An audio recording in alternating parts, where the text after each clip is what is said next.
চিন্তা করিস। আর যদি পুরুষ সন্তান হয় এটাকে কি করিবা, লালন পালন করিবে। এখনো সমাজের লাগে যে গতি দ্বারা কেমন কেমন জানো, নাতি রইলে ফোন টোন কমাইয়ে, আল্লাহ দিলে নাতি হলে নেই, নাতি হয়েছে খবর হয়েছে নেই, লাগে যে নাতি হওয়াতে একটু বেশি আনন্দিত খুশি। ব্যাপারটা কি রে বা, এটা কি ঘটনাটা কি? বরঞ্চ কন্যা সন্তানেরা বরকত প্রথম নম্বরে। এখন কন্যা সন্তানের ফোনে বলতে চায় না, এই জন্য আইয়ামে জাহিলিয়াতের কি কারবার এটা? আরে ভাই, শান্তি আল্লাহর হাতে। ছেলে সন্তান হলে শান্তি হইবেন না কিল খাইবেন এটা আল্লাহ ভালো জানে, ঠিক না বেটি বলেন? অনেক সময়ের ভিতরে অনেক আল্লাহ দিলে মেয়ের জামাতা এমনভাবে শ্বশুর শাশুড়ি খেদমত করেন, ছেলেরা ফেলতেছে, ঠিক না বেটি বলেন?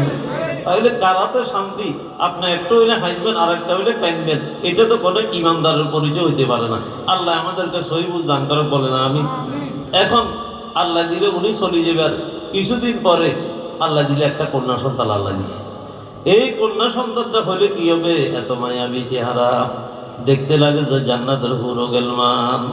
দেখলে সবটা লাগি থাকে, যে দিন সে তেরে হোসনে জামাল দেখ লিয়া হো, उस दिन से तेरे दर्द मोहब्बत में पड़ा हूँ।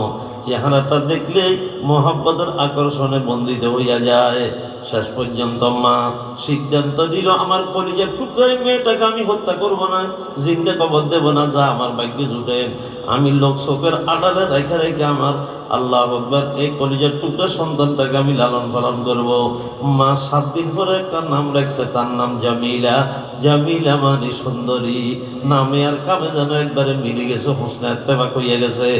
এরপরে মুরব্বীরা বাইরে, আমার সম্মানিত মা বোনেরা, 1 বছর 2 বছর 3 বছর 4 বছর 4.5 বছর বয়স হইয়া গেছে, হাঁটা চলার বয়সে আইসা গেছে।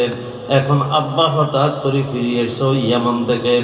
আসার পরে মা আর কলিজের ভিতরে চিখানি আরো বহিয়ে গেছে, না জানি আমার ভাই